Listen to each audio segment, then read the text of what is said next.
stand firm for justice is to be a witness to God. It is to witness to Allah. You stand for justice is standing for Allah. Even if it is detrimental to our own interests, as we perceive it, we think it's going against our interest. Wallah, it's not. You do justice and you feel hurt that I have to now shell out 100 rands, 1,000 rands has to go. You think it's going against your interest, self-interest. As you see it, Allah says no.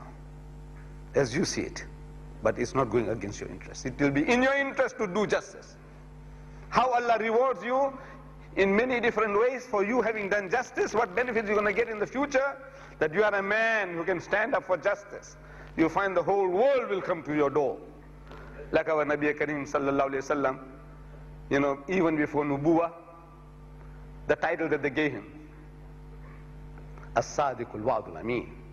If you go for Hajj, those of you who have been for Hajj, you go to Medina, the tomb of our Nabi Kareem sallallahu alayhi wasallam, and there are grills, metal grills, on which are inscribed, La ilaha illallah al-malikul haqqul mubin, Muhammadur Rasulullah, as-sadiqul wa'dul ameen. Again, 10 times this verse is repeated there, 10 times. Or is it 15? I have the picture of that in my office. I counted it, about 10 or 15. There are 3 grills, 5, 5, 5.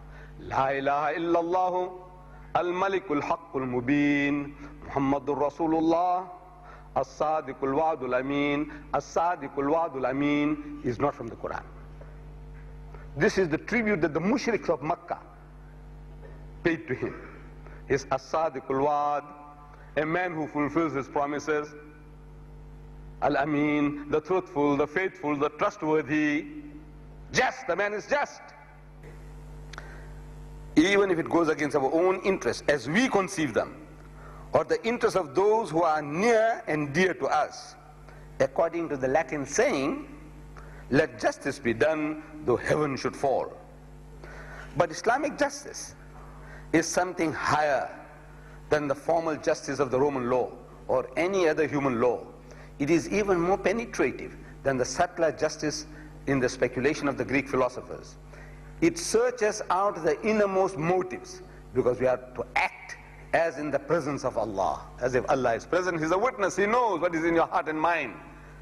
Now you open your mouth, you're thinking that Allah is listening, He knows what is going through your heart and mind. It searches out the innermost motives, because we are to act as in the presence of Allah, to whom all things, acts and motives are known.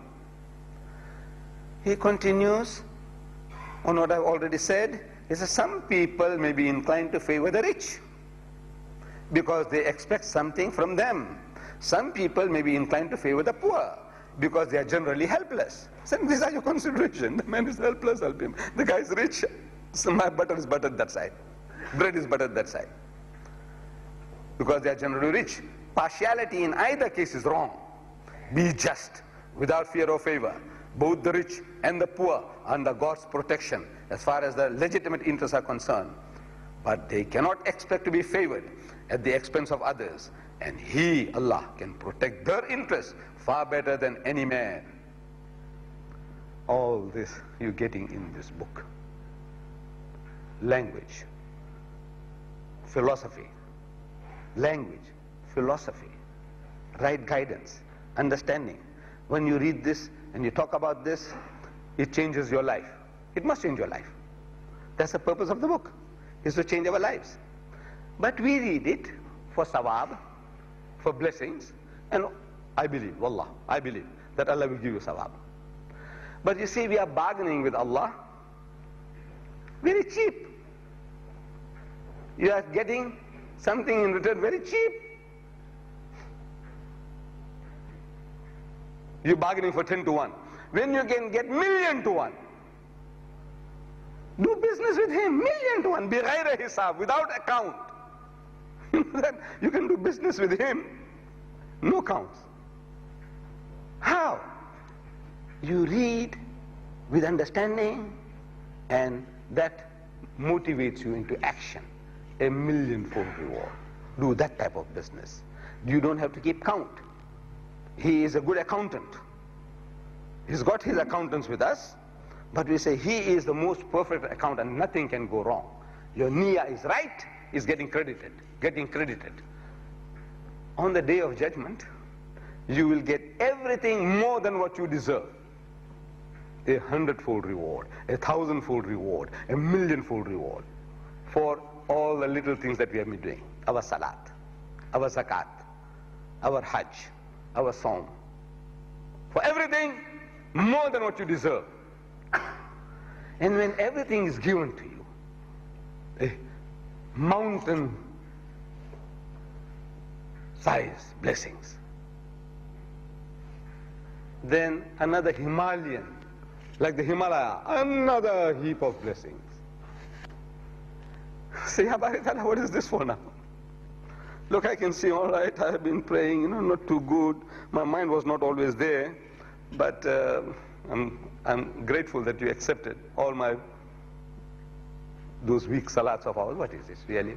Our fasting, what is it really? Our zakat, our hajj, what is it really? Really speaking, according to His absolute standard, what are they? Nothing, wallah, nothing. They are acts. We are just putting up acts, good acts. Allah accepts. He knows that we are weak.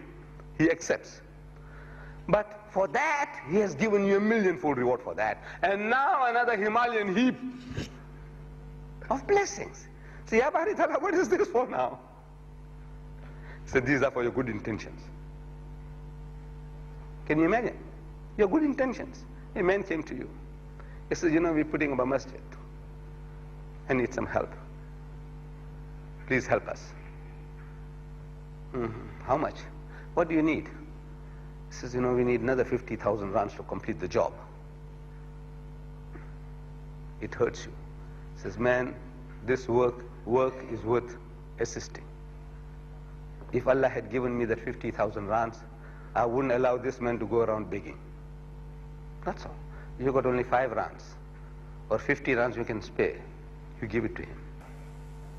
Sincerely, you believe so. All that is getting credit to your account. Believe me, wallah, this is Islam. The very thoughts going through your mind, sincerely, you had no mind. You're not thinking, well, if I just talk like this, I'm going to get 1,000,000-fold. You feel in your heart that if Allah had given it to me, I would have done this. He's printing 100,000 Qurans. What will it cost? So it's going to cost him 2 million. This could be quite a struggle. I said, yes. If I had the 2 million, I would tell him, I said, go, print the 100,000 and take the money from me. Tell the guy to send me the account. That's all. You have not given a cent. But you sincerely feel that way. You got a reward for that 100,000 Qurans. I'm very, very grateful for this opportunity of coming and sharing these thoughts. It was justice and equality. I could have turned it into justice and race, standards of judging. But it goes on, and it goes on. I would rather that if you have any questions, regarding the thing that I have spoken, or things other than that, where a Christian missionary was harassing you about something, you did give an answer, the best answer that you had, the best response that you could, but you felt that it was not good enough. Said, uncle, how would you have handled this?